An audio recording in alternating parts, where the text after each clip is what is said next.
இந்த வீடியோல கரையா கராவா ஏதாச்சும் ஒரு முடிவுக்கு வாங்க சார், கன்ஃபியூஸ்டா இருக்கே அப்படின்னு இன்னமும் நிறைய பேர் டைட்டில தப்பா சொல்லிட்டு இருக்காங்க. ஆக்சுவலா இந்த படத்தோட பேர் கராலாம் கிடையாது, கரை. அதாவது கரசாமியை சுருக்கி தான் கரை அப்படின்னு வச்சிருக்காங்க. ஆரம்பத்துல கரசாமி அப்படின்னு தான் வைக்கிறதா இருந்துச்சு. அதுக்கப்புறம் தனுஷ் உள்ள பூந்து அதை கரையா மாத்தி விட்டாரு. இதுதான் கரை என்ற டைட்டில் உருவான கதை.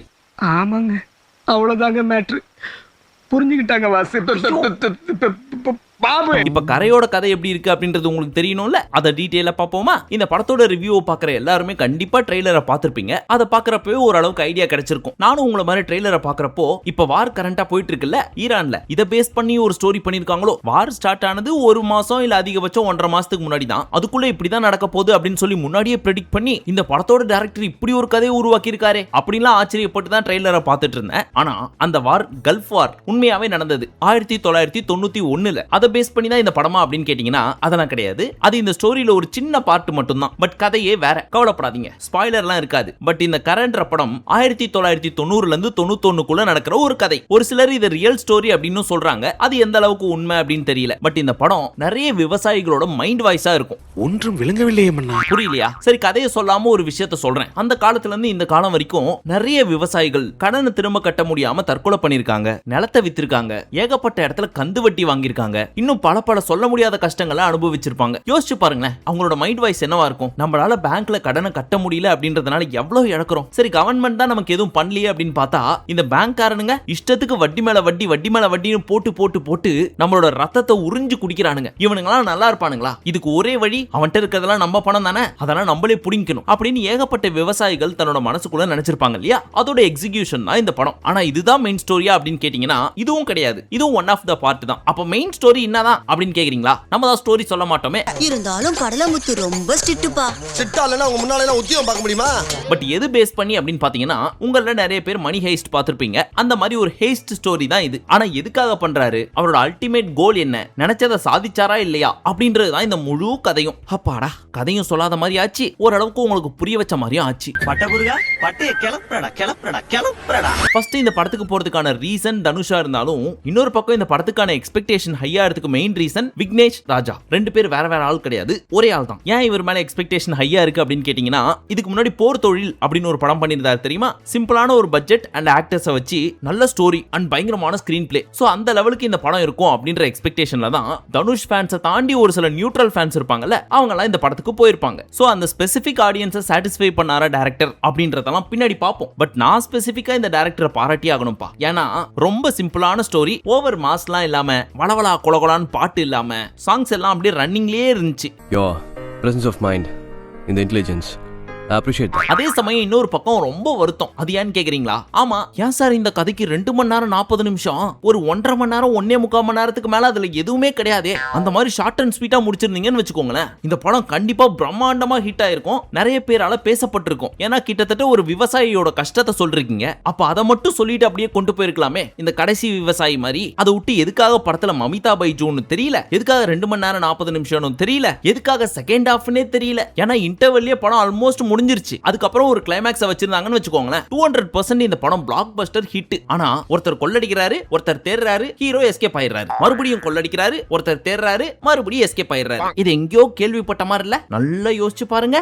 ஞாபகம் வந்துருச்சு, எனக்கு ஞாபகம் வந்துருச்சு. அப்பாடா, மணி ஹெய்ஸ்ட்னு ஒரு வெப் சீரிஸ் இருக்குல்ல, அதுல என்ன நடக்கும்? நம்ம ப்ரொஃபசர் பயங்கரமா ஒரு பிளான போடுவாரு, பணத்தை கொள்ளடிக்கிறதுக்காக. அதை கண்டுபிடிக்கிறதுக்கு ஒரு குரூப், அந்த குரூப் கிட்டத்தட்ட கண்டுபிடிக்கிற மாதிரி வந்துரும், இவரும் மாற்ற மாதிரி போவாரு, கடைசியில எஸ்கேப் ஆயிருவாரு. எப்படி எஸ்கேப் ஆவாரு அப்படின்றத காமிக்கிறதுக்காகவே பிளாஷ்பேக் அப்படின்னு கொசுவத்தி சுருளை சுருட்டி விட்டு அதுக்கு ஒரு மாஸ்டர் பிளான் போட்டு ஒரு சில செட்டப்லாம் பண்ணி வச்சிருப்பாரு தெரியுமா? அதே தாங்க இங்கேயும் ஓடுது. கொல்ல கண்டுபிடிப்பு எஸ்கேப், கொல்ல கண்டுபிடிப்பு எஸ்கேப். இதுதான் மணி ஹெய்ஸ்டோட மைய கதை. அதை பார்த்து நம்ம டைரக்டர் பயங்கரமா இன்ஸ்பயர் ஆயிருப்பார் போல இருக்கு. அந்த அவுட்புட்டை வாங்கி இதுல இன்புட்டா போட்டு எக்ஸிக்யூட் பட்டனை தட்டி விட்டுருக்கார்.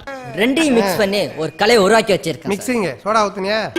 இதுக்கு முன்னாடி வந்தது ஒரு பெரிய முருகன் இட்லி கடை அப்படின்னா இது அதோட மினி வெர்ஷனான மினி இட்லி கடை. யோ, விவசாய சம்பந்தப்பட்ட படம்னு சொல்றேன், அப்புறம் எப்படி மினி இட்லி கடை அப்படின்னு கேக்குறீங்களா? ஏன்னா அப்பா KS ரவிக்குமார்னு ஒருத்தர் இருக்காரு, அவரை வச்சுதான் மெயின் கதையே நகருது. ஒருவேளை நீங்க படத்தை பார்த்து முடிச்சுட்டு வெளில வந்தீங்கன்னு வச்சுக்கோங்களேன், அந்த படத்தையும் இந்த படத்தையும் கம்பேர் பண்ணி பாருங்க, கூட்டி கழிச்சு பாரு, கணக்கெல்லாம் சரியாத வரும். பட் கண்டிப்பா தனுஷோட பர்ஃபார்மன்ஸ் பத்தி சொல்லி ஆகணும் இல்லையா? ரொம்ப சிம்பிளான ரோல் தான், ஆனா அதையே ஹைலைட்டடா பண்ணிருப்பாரு. கோவம், சோகம், வலி, வேதனை, சந்தோஷம், துக்கம் இதெல்லாத்தையும் பிரிச்சு பிரிச்சு பிரிச்சு வச்சிருப்பாரு. நடிச்சிருப்பாரு. கதையா ஸ்கிரீன் பிளேயா பார்க்காம இந்த படத்துல இவரோட பெர்ஃபார்மன்ஸா மட்டும் பார்த்தா என்ன நடிக அப்படின்ற ஃபீல் உங்களுக்கு கிடைக்கும். ஆனா சந்திரமுகில நம்ம பிரபு கேட்பார்ல, அந்த மாதிரி இந்த படத்துல ஏகப்பட்ட ஏன் இருக்கு. ஃபர்ஸ்ட் ஏன், எதுக்காக இந்த படத்துல மமிதா பைஜு ஆரம்பத்துல 3BHKல ஹீரோயினா நடிச்சிருப்பாங்க தெரியுமா ஒருத்தவங்க, சைத்து அப்படின்னு சொல்லி, அவங்கள தான் இந்த படத்துல போடலாம்னு நடிச்சிருந்திருக்காரு டைரக்டர். அதுக்கப்புறம் அவங்கள தூக்கிட்டு மமிதா பைஜுவோ போட்டிருக்காரு. ஏன்னா அவங்களோட பெர்ஃபார்மன்ஸ் எனக்கு ரொம்ப பிடிச்சிருக்கு, அதனால அவங்க தான் வேணும்னு அடம் பிடிச்சி கேட்டிருக்காரு. இதை பார்த்து நம்ம ஆடியன்ஸ், என்ன தமிழ் ஆக்ட்ரஸ் இல்லையா, அதை விட்டு அங்க போய் தூக்கிட்டு வர அப்படின்னு நம்ம டைரக்டர் போட்டு அடி அடி நடிச்சிருக்காங்க. நான் எல்லாம் வியாபாரம் மாட்டேன் உனக்கு, நீ வியாபாரம் பண்ணுறது நான் திருச்சியாக தூக்கி வர முடியும். அவர் என்ன சொல்லியிருக்காரு, அப்படிலாம் இல்லைங்க, கலரு லாங்குவேஜ் எல்லாம் நான் பார்க்கலைங்க, இந்த ஸ்டோரிக்கு இவங்க நடிச்சா நல்லா இருக்கும் அப்படின்னு ஃபீல் ஆச்சு. ஏன்னா அவங்களோட ஆக்டிங் எல்லாமே எனக்கு ரொம்ப பிடிக்கும். அப்படியா, உனக்கு ரொம்ப பிடிக்குமா, அப்ப தமிழ்ல பேர்பட்ட ஆளே கிடையாது, இந்த ஸ்டோரிக்கு ஹீரோயின் வந்து வெள்ளை வெள்ளையன்னு தான் இருக்கணும், அதானே உங்க பிரச்சனை, அதானே உங்க பிரச்சனை, இருங்க அந்த பொண்ணை கருப்பாக்கி விட்டுறேன் அப்படின்னு சொல்லி ஆக்கி விட்டுருக்காராம். இது ஒரு பயங்கரமான கான்ட்ரவர்சியா போயிட்டு இருந்துச்சு. சரி இவ்ளோ பண்ணாங்களே நம்ம மமிதா பைஜுக்கு, ஆனா அவங்க இந்த படத்துல என்ன பண்ணாங்க அப்படின்னு கேட்டீங்கன்னா, ஒட்டுமொத்தமா கூட்டி கழிச்சு பார்த்தா ஹார்ட்லி 15 to 20 மினிட்ஸ் கூட தாண்டாது அவங்களோட போர்ஷன். அதுக்காக இவ்வளவு பேச்சு அடி குத்தலாம் வாங்குனீங்க, என்ன பண்றது, எல்லாம் என் தலையெழுத்து. சரி இப்ப செகண்ட் ஏன், ஃபர்ஸ்ட் ஹாஃப் கொஞ்சம் ஸ்லோவா போனாலும் கதை அப்படியே நகர்ந்து போய்கிட்டே இருந்துச்சு. ஆனா செகண்ட் ஹாஃப்ல ஏன் ஆரம்பத்துல இருந்து ப்ரீ கிளைமேக்ஸ் வரைக்கும் ஒரே மாதிரி சுத்திட்டு இருந்தீங்க. இப்ப நம்பர் 3 போர் தொழில் அப்படின்றது எப்பேற்பட்ட படம், எனக்கெல்லாம் உண்மையிலேயே ரொம்ப பிடிச்ச படம். அப்படிப்பட்ட டைரக்டர் இப்படி ஒரு படம் பண்ணாரா அப்படின்னு ரொம்ப வருத்தமாயிடுச்சு. யாராவது உங்க கதைக்குள்ள பூந்து குழப்பி விட்டாங்களா. நம்பர் 4, இந்த படத்தை OTTல ரிலீஸ் பண்ணாம ஏன் எங்களை தியேட்டர் லெவலுக்கு வர வச்சு செகண்ட் ஹாஃப்ல அடியோடின்னு அடிச்சு அனுப்பணும். நிஜமா சொல்றேன், நிறைய பேர் இன்டர்வெல்லே கிளம்பி போயிட்டாங்க, படம் ரொம்ப லேகா போயிட்டு இருக்கு அப்படின்னு சொல்லி. நாங்க என்னென்னமோ பிளான் பண்ணி வந்தோம், இப்ப பாதியிலே போக வேண்டியது. அப்புறம் முக்கியமான கேள்வி, படத்துல ஒரு சீன் இருக்கும் ரொம்ப பயங்கரமா போயிட்டு இருக்கும். அந்த டைம்ல நம்ம கருணாச ஒரு டிஃபரெண்டான ஷாட்ல எடுத்திருப்பாரு கேமராமேன். அப்படியே 90 டிகிரில ரொட்டேஷன்ல போய் அதுல பின்னாடி மு கருணாநிதி அப்படின்னு எழுதிருக்கும். அதை மட்டுமே காமிக்கிறதுக்காக ஒரு சீனுங்க. ரைட்டு, நம்ம தலைவன் கருணாசு எப்படி புடிச்சாரு பாத்தீங்களா. சரி சரி சரி, அண்ணன் பிரில்லியன்ட் பிரசங்கம் பண்ணாத. அடுத்து இதுக்கு இட்லி கடை பார்ட் 2 வச்சிருக்கலாமே. ஏன்னா ஃபர்ஸ்ட் ஹாஃப்ல ஒரு சீன்லாம் பாக்குறப்போ கிட்டத்தட்ட இட்லி கடை தான் வந்துட்டு போச்சு. அதுக்கப்புறம் கதை எங்கேயோ போச்சா, சேச்சா நம்ம தான் தப்பா நினைச்சிட்டோம் அப்படின்னு நினைச்சு பார்த்துட்டு இருக்கிறப்போ கிளைமேக்ஸ்ல ஒன்னு வச்சிங்க பாருங்க, அதை பார்த்ததுக்கு அப்புறம் ரைட் இட்லி கடை தான் இது அப்படின்னு கன்ஃபார்மே ஆயிடுச்சு. சோ இந்த படத்துக்கு கரைன்னு வைக்காம இட்லி கடை பார்ட் 2 வச்சிருந்தீங்கன்னு வச்சுங்களேன், இன்னும் பர்ஃபெக்டா பொருந்தி இருக்கும். இங்க வா, இங்க வா. இவ்வளவு ரெஸ்பான்ஸ் கொடுக்க மாட்டியா? வா, இங்க வா, இங்க வா. ஓகே. என்ன சங்கதியா? இல்லப்பா இது ஆட்டோ இல்ல என்ன கலாய்க்கிற என்ன? அடுத்து நம்ம ஜிவி பிரகாஷ், பாவம்பா அந்த மனுஷன் ரொம்ப நல்லா பிஜிஎம் போட்டிருந்தாரு. தன்னோட பிஸி ஸ்கெடியூல கூட ஒதுக்கி வச்சுட்டு என் நண்பன் தனுஷுக்காக நான் மியூசிக் போட்டே தீருவேன் அப்படின்னு சொல்லிட்டு அவருக்கு கண்டிப்பா ஒரு பாராட்டுகளை கொடுத்தே ஆகணும். இருந்தாலும் ஒரு ஓரமா அனிருத் இருந்தா நல்லா இருந்திருக்குமோ அப்படின்னு சொல்லி நான் கேட்கலைங்க. பின்னாடி ஆடியன்ஸ்ல இருந்து யாரோ கத்திட்டு இருந்தாங்க. எங்க யாரா கை தந்தது? யாரா கை தட்டுறது? சரி ஃபர்ஸ்ட் ஹாஃப் ஒரு அளவுக்கு சிம்பிளா கொண்டு போயிட்டாங்க. அதே சிம்பிளா செகண்ட் ஹாஃபும் கொண்டு போயிருந்தாங்கன்னு வச்சுக்கோங்களேன். அந்த மண் வாசனை, விவசாயம், அப்பா பாசம் இப்படின்னு சொல்லி எமோஷனலா ஒரு அளவுக்கு கனெக்ட் ஆகி கிளைமேக்ஸ்ல ஒரு சோஷியல் மெசேஜோட முடிச்சிருந்தாங்கன்னு வச்சுக்கோங்க. கண்டிப்பா நிறைய பேர் நல்லா இருக்கு அப்படின்னு சொல்லியிருப்பாங்க. ஆனா ஃபர்ஸ்ட் ஹாஃப் ஒரு மாதிரி கொண்டு போயிட்டு செகண்ட் ஹாஃப்ல எங்கெங்கயோ கொண்டு போறாங்க. ஏத்தத்திலயும் இறக்கத்திலயும் கூட்டி போறானே, எந்த ஊருக்கா கூட்டி போற? இதோட 11 கிலோமீட்டர் ஆகி போச்சியா? அதுக்கப்புறமும் எமோஷனல் சீன் இருக்கு, ஆனா மக்களோட தான் அது பெருசா கனெக்டே ஆகல. ரொம்ப பயங்கரமான எமோஷனல் சீன் ஒன்னு வருது, ஆனா மக்கள் அதுக்கு அழுவாங்க அப்படின்னு பார்த்தா சரி அப்புறம் இப்போ எமோஷனல் சீன் தான்ப்பா, அப்படியா சரி நெக்ஸ்ட் அப்படின்னு கிளைமேக்ஸ் வரைக்கும் கொண்டு போயிட்டாங்க. சரி கிளைமேக்ஸ்ல ஒரு பயங்கரமான ட்விஸ்ட் இருக்க போகுது அப்படின்னு பார்த்தா ஸ்டோரி தான் 1990ஸ்ல நடக்கிறது அப்படின்னு பார்த்தா ஸ்டோரியே 1990ல ரிலீஸ் ஆயிருக்க வேண்டியதுன்ற மாதிரி தான் இருக்கு. நான் சும்மா ரிவ்யூக்காகலாம் சொல்ல, படம் முடிஞ்சு தியேட்டரை விட்டு நிறைய பேர் வெளியே போனாங்க. மைக்க தூக்கிட்டு வந்து நம்ம ரிவ்யூவர்ஸ் எல்லாம் பப்ளிக் ஒப்பீனியன் கேட்டுட்டு இருந்தாங்க. அப்போ ஒருத்தர் சொல்றாரு, யோ நாங்க ஃபுல் படத்தை பார்த்துட்டு வருவோம், அது நல்லா இருக்கா நல்லா இல்லையான்னு கேட்டு நீ வீடியோல போட்டு விட்டுருவ, உனக்கு வேணா நீயே இந்த படத்தை ஃபுல்லா பார்த்துட்டு வந்துட்டு படம் நல்லா இருந்துச்சா இல்லையா நீயே சொல்லு அப்படின்னு தலையில கை வச்சுட்டு போனாரு. அந்த அளவுக்கு செஞ்சு விட்டாங்க செகண்ட் ஹாஃப்ல.